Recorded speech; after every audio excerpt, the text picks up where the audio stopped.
Welcome back, everybody, for Coffee Buzz Friday. Today with Dave and Steve. No fun Friday today, so let's get right into it, Dave and Steve. Go ahead, Nolan. Is there such thing as a stupid question? Yes. Yeah, right there.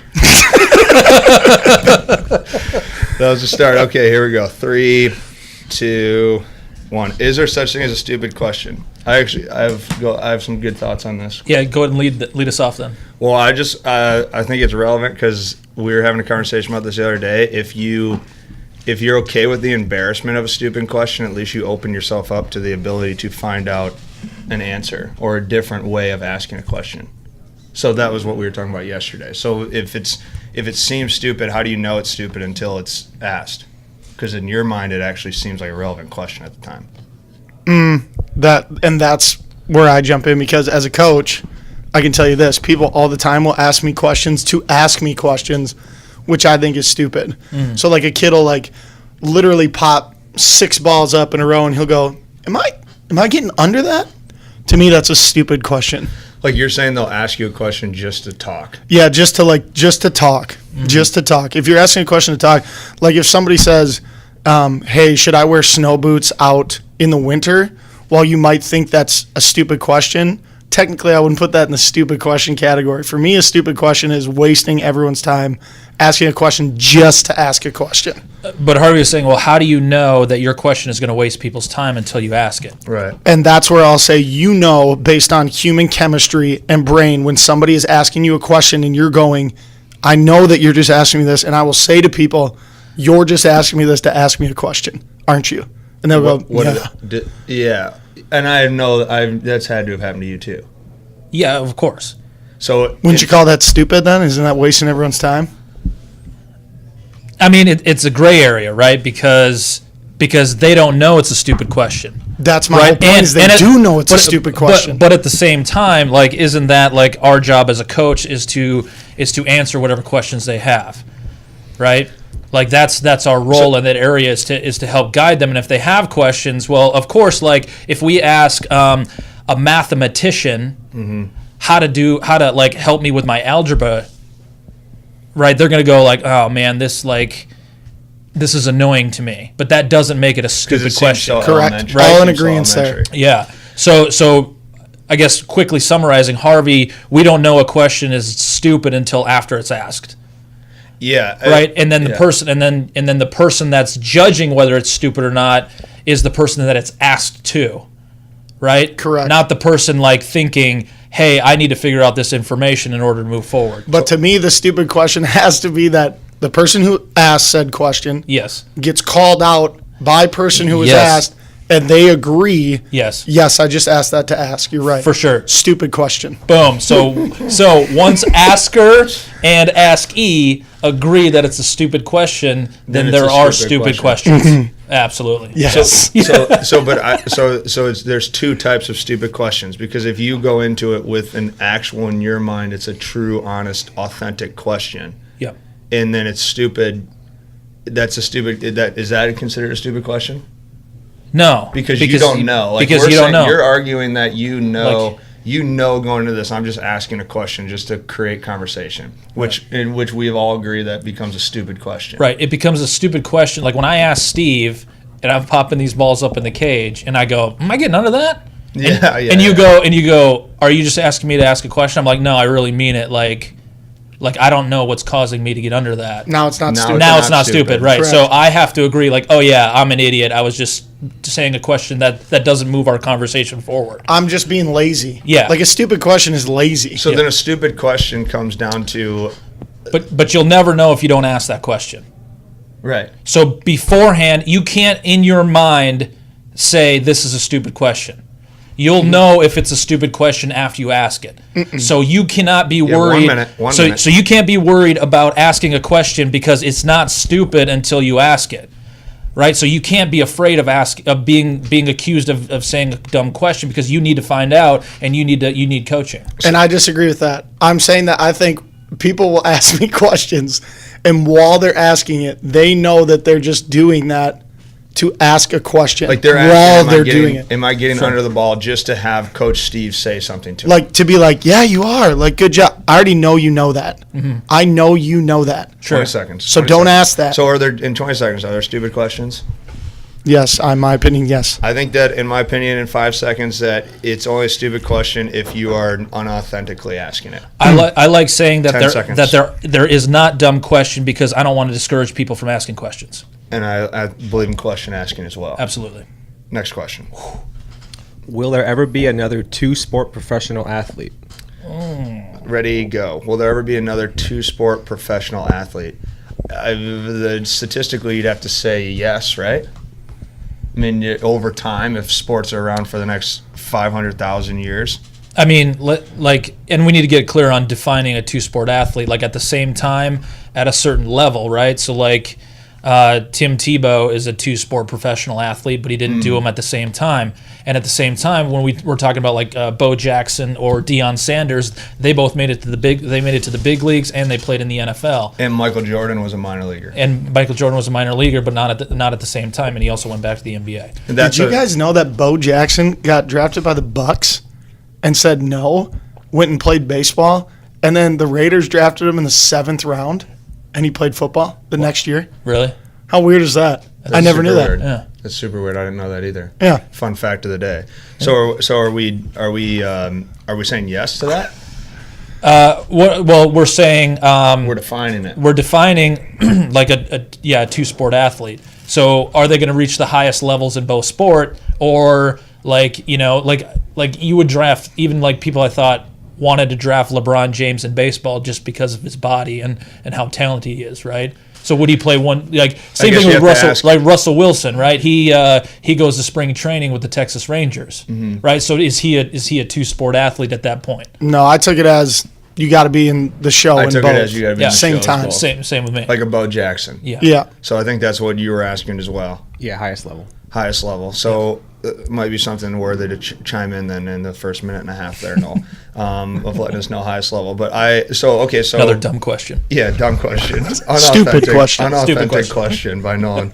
Okay, so because think about athletes who go into the mind. Yeah, so that would be a stupid answer that I was just about to give. So I'm gonna go back to I guess that one was solved in 2 minutes. But I think we all agree that it's way more difficult nowadays than it is back then. Yeah, Right. but wait, I guess we didn't answer it. The game's so We Roll didn't it. answer it. Yeah, Roll it. We didn't answer because so I would say there will be another athlete at some point that'll play two. Like there'll be another Deion Sanders at some point. At some point in time. Yep, roll it. So yes, Yeah. yes, Yes. Stupid question. But now we know. Now that we talked about it, thanks Nolan for having the courage to ask questions. We're gonna do the listeners service here. We're not gonna give you 2.5 minutes of dead air time, and we're gonna go to the next question. Here we go. What else can we solve for you? Would Hank Aaron have the same success in today's game that he had in his time? Go. Would Hank Aaron have the same success in today's era that he had? If Hank Aaron at his peak played in today's game, would he have the same success? I've always hated this question. I have too. This is gonna draw some concern from the peanut galleries. This is one thing that I worry about is that I don't want to have to play Skip Bayless every time and just disagree. But this one I have to go passionately in on because I'm 100% that it's a dumb, stupid question. Not by you, Nolan, by everyone who asked this question. Was Nolan trying to give himself some credit to ask stupid questions? Everyone asks this question all the time. It's like, well, in what context? Like, would his physical being at the time that he played, if you inserted him in today's game, would he be as good? God, no. Right. He would be a good player. I think his hand-eye would translate, right? He'd have good hand-eye. Probably take him a year or so to get used to the jump and velo and the speed of the game. But after that, he could dive in, and he would be okay. But to think that, like, Babe Ruth would be able to hang, like, 162 games and be the best player in the world compared to these guys who have all this training, it's so dumb. I hate it. I get really upset. Someone else needs to talk. Well, what if Babe Ruth had access to? What if Babe Ruth had access to everything they have now? See, now you're talking about personalities. He grew up in an age where he wouldn't want to do that. He wasn't motivated to do that. So again, we have to define the question. It's that person at that era. So you can't make that the part of the debate. Is what I feel like most people try to do. What most people try to do is they say if you took Babe Ruth and time travel was a possible thing and you put him into today's game, would he be as good as the other players? No shot. No shot. No shot. It's so dumb. So the question should be about relativity, right? Is Babe Ruth comparable to what Barry Bonds did at this time compared to this time? Were they as dominant? Does that make sense? So, like, you have to compare the talent level. It's just like the steroid era. Like, they were all on steroids. Big boppers, dude. You ever seen those videos? Go look up some of these videos, the things these guys were doing. Big Mac, you ever seen that guy's arms? Jeez. Well, it was ridiculous. It doesn't even make any sense that they were like, you think this guy was on the juice? Yeah, I'm pretty sure this guy was on the juice. They were asking dumb questions. But he was against other people who were on the juice. So I still respect the home runs that he hit. I'll say it. So you're into it? Yeah, I'm into it. I think Big Mac that's hit recorded, right? homers, okay, tanks. so that'll be out there. Put Bonds in the hall. Put Bonds in the hall. Hey, I want a MindStrong t-shirt that says Bonds in the hall. Yeah, you'll order it yourself and you'll pick it up yourself. Yeah, I'll sell 20 of those before you sell those phone cases. Nolan. Back me up, Nolan. Gosh darn it. You got this guy over here just burying me. That's why I'm wearing the sunglasses today. These phone cases, you can get them at mindstrongproject.com. There's our plug.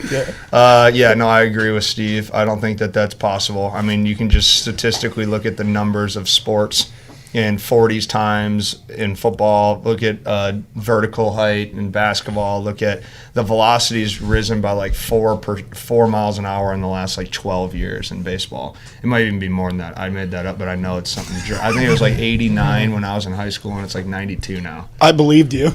Yeah, no, I said it confidently. So and that's part of the bit. Yeah. That's it? Yeah, no doubt. I mean, if that's why we do all these things nowadays, right? That's why we lift weights. That's why we have mental training. That's why we do breath work. Yeah. That's why we took steroids for a while, because it was a way better option than it was in the 1920s, right? We were way better off performing at a higher level, doing all those things than back then, and so. I think a better question would be, who's having more fun? Did the Babe have more fun when he played compared to when Derek Jeter was playing? Because one guy had a lot of pressure, a lot of issues, a lot of rules. The other guy was just, oh my God, it's more stoic, right? You walk into a room and it's like, oh my God, that's Babe Ruth. And he had all that. He could do whatever he wanted to. But people do that for Derek Jeter too. Do they as much? In New York? Do you think that Derek Jeter could do the same things that Babe Ruth could do? So you think Derek Jeter could go out and do whatever he wanted, not have it publicized that he wasn't doing Derek Jeter-like things? Compared to the Babe, who could go out and do whatever he wanted. Right. So were the benefits of being a big leaguer better then or now? When you were the Babe and did what the Babe did, you were praised for it. Okay, how about Ken Griffey Jr.? Or no, that's not far enough. Sorry, Got Griff. 5 seconds to make your point across. 3, Ty Cobb. 2, Ty Cobb's the man. All right, here we go. Next question. Is it easier to love or be loved? Is it easier to love or be loved? This guy takes you on a roller coaster of emotions on this thing. It's like, like just a minute ago, I was thinking about Babe Ruth chewing tobacco on the movie Babe in the back of the train. You know what I mean? Yeah. You know what I was talking about? Like Big Dog. You know what I mean? Just bacon, hitting a couple pumps. Yep. You know, and just having at it with some whiskey Cigars. after the game. And now I got to think, am I loved or am I being loved? You know, now we got to change our thought patterns. That's the point of Coffee Buzz Friday, and that's why you always turn to Dave. So the question is it easier to love or to be loved? Is that the question? That's the question. So I would ask a follow-up question is like, what prevents you from doing each, right? I mean, it's an individual question. So what prevents you from either A, giving love, or B, accepting love? So I think a lot of people have difficulty sort of accepting love, right? Not that they're loved, but they have a tough time sort of acknowledging that that is love. Does that make sense? Yeah. Yeah, because like you could do something something out of your way for me, but I won't allow myself to be loved, right? But at the same time, I like especially and maybe more commonly in the female side, they will give love right? But they won't allow themselves to feel it as much. So I guess my first instinct is it is easier to give love rather than it is to receive love, because we don't feel that we're worthy, or we put these we hold it hostage because I need to achieve and I need to get things done before I'm worthy enough to for you to praise me. And I'll receive love all day. I could tell Mark was giving me the, are you going to answer the question look? So yeah. I will receive love all day. Call me dude love. I love being loved. But to have me give love would be me letting my walls down.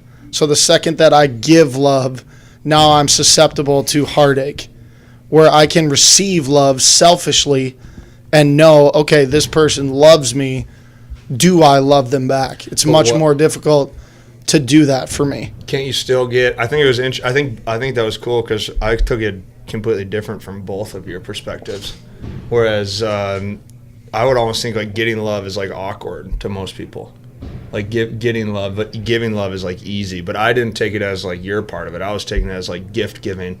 I feel really awkward around holidays getting gifts, but I have no problem giving a gift and then walking away. Mm-hmm. You know what I mean? Yeah, that's kind of consistent with what I was saying. Yeah, that's what I've gathered from you. Whereas with Steve, I see it more so of, my question to you back would be, well, when you get love, so if this person loves you, but you are susceptible to heartbreak by giving love, what if that person that you're receiving love from, you just allow it to come in and then they decide to leave? Wouldn't you still get heartbreak? No, because I receive love in so many different ways from so many different people. Right, I receive love from my mom. I receive love from my dad, my sisters, from my coworkers, from my friends, from my girlfriend. There's different ways that you receive love. So if you're able to go to different avenues, you can constantly get that.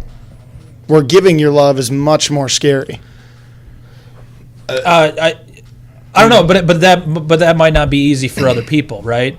Right, even though people are giving me love, I might not feel it, right? I might not accept it. You know what I'm saying? If how do you know if you're accepting love? If you can feel it, because what I'm saying is it's still a choice that you're making to allow it in. What do you feel? What do you feel when you feel love? Yeah, when you're accepting love from all the course of people. It's a decision to sort of just let it in and feel that emotion. Mm-hmm. For me, I can feel it in my heart. I feel tension sort of release.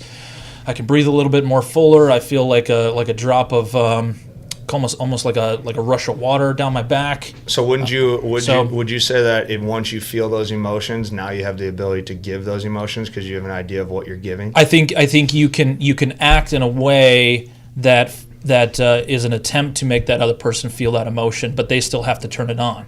The other person. Yeah, they still have right? to allow. Yeah, they still have to allow that feeling. They can't resist it. It's kind of like laughter, right? If we try to get somebody to laugh, right? I can sit there and resist the laughter. Not in this room. 15. Right. You want to do that? Wow. Very good. Yeah, see, but I can resist it. You can resist it for a little while, but then once I let the laughter in, right, then I'm allowing myself to feel that emotion. Very good. Next question. No matter who's giving me the funny look. Are people born either an introvert or extrovert, or is it programmed in you while you grow up? That's a great question. Is introvert versus extrovert? Essentially, the question is it programmed in you as you grow up? I think that's a great question. I would think it's DNA-wise, I would biologically say it comes initially from your parents, right, in the environment that you're in put of, or classrooms or teachers. The immediate part of your impact of life, first couple years, I would say it's kind of being programmed into you of how you're being talked to, is my initial reaction to that. Whether your family's an outgoing family is, friends over all the time, I would guess that you'd become programmed to be an extrovert. But I don't think that's a good question. I don't have enough validity behind me making a solid argument for your actual DNA of being an introvert or extrovert. So I would have to go with my gut reaction to that is it's an immediate behavioral, environmental influence right away in the first 8-10 years of your life. And then I would say that's kind of subconsciously how you're wired for the rest of your being. So you're saying it's primarily environmental and social influence? I think so, yeah. And then I think the only way to rewire that is because I would say I started out an incredibly high introvert. I was a super introvert, and now I've kind of been forced career-wise to be an extrovert, and then I enjoy that side of it, but I also have like a deep-rooted introvert part of me where I have to be alone. So where do you sort of recharge, right? Do you recharge with people, or do you recharge alone? I recharge alone. Right. I recharge alone. So then some people would say you're an introvert who learned how to be an extrovert. Right, and it's weird because you know how people project their thoughts of you on that stuff? Like people be like, oh, you're an extrovert, but then I always think of it as, but you only see me in extrovert environments, which I've learned to adapt to. Mm-hmm. I've learned how to handle myself in that environment. But internally, I like being an introvert. So I think it's early on, and then you just kind of learn which one serves you better, and over time you kind of unaware decide which one fills you up the most. I love how you said that. That's literally the point I was going to make, except for the exact opposite statement. Extrovert. I grew up extrovert. My job has turned me into an introvert. How so? I mean, I just got people hounding me all the time, which I love because I put myself in that position from being an extrovert for so many years. But now I look forward to getting opportunities to be on my own. So mentally, what he said, like internally, I'm like, okay, at what point am I going to be relaxed? In my like most relaxed state, like by myself, like able to just turn it off, like turn the show off, right? Like I talk to my dad about that all the time. Like if you were to talk to someone about meeting my dad, they'd be like, oh, he was great. He loved it. He's talking to everyone, hates it, hates going out, hates everything about it, wishes he was home. But like Harvey was saying, like you can put on a show. Like if you have the self-awareness to know I'm supposed to be an extrovert now, like you can adapt to that climate right away. Mm-hmm. And if people only see you in that setting, that's what they're going to think about you. Right. But only you know what you truly are. Like I honestly think I'm an introvert. I really do. Which I think people on this thing think I'm full of it for saying that. I want to. I'm going to give you got some stuff brewing in there to take us home for a minute. Yeah. So I would just say I wonder if all of us are introverts. To a certain degree. Ooh, that's deep. Yeah. So I think we're both. I think which way we sway. Initially, there's some biology to that, probably our genes, right? But then there's also a lot of social influence, right? If our parents were extrovert, we might learn those extrovert skills a little sooner. Right. But at the same time, Steve, I liked what you said about how you sort of learn to discipline yourself and be more introverted, because if you were too chaotic, you wouldn't be able to build a successful business, right? So I think it's identifying which you prefer and where you recharge, and then being very deliberate about that, but also not using that as an excuse to avoid like doing a good job. Right, like if you just said, "Hey, well, I'm just an extrovert. Right, I shouldn't have to do the accounting, or I shouldn't have to sit down in meetings." Right? No, you still can grow and can adapt and need to build those skills. So regardless of what you are, you need to build extroverted skills in order to build a company and to network and those things. So yes, it's important to identify where you are and recharge so you know where to go when you're a little bit burnt out. But at the same time, you shouldn't shy away from making yourself a more well-rounded person. Yeah, and I would argue, to finish out here, I would say that I would disagree with you with someone falling too far on one side of the spectrum. No, I'm not saying. No, not you. I'm saying yeah. with people. Okay. Yeah. All right. Right. Yeah. That was a good one. We should have that should be a coffee talk for the three of us a little bit more. That was good. That was good. Nolan? Oh, there you go. That's Nolan. 5. There we go. Yeah, he just pulled the mic out of his pocket. Yeah, he was in his pocket. He was on his phone, staring at his phone. Which I always hate when he does that. Yeah. No, let's talk about it for 5 minutes. Okay. All right. Here we go. Why do we get so upset when Nolan doesn't pay attention to our podcast? What makes you most upset? Specifically, Coffee Buzz? In general. The Coffee Buzz one was, we were sent, I'll speak for myself here, so you guys have the freedom to speak for yourselves.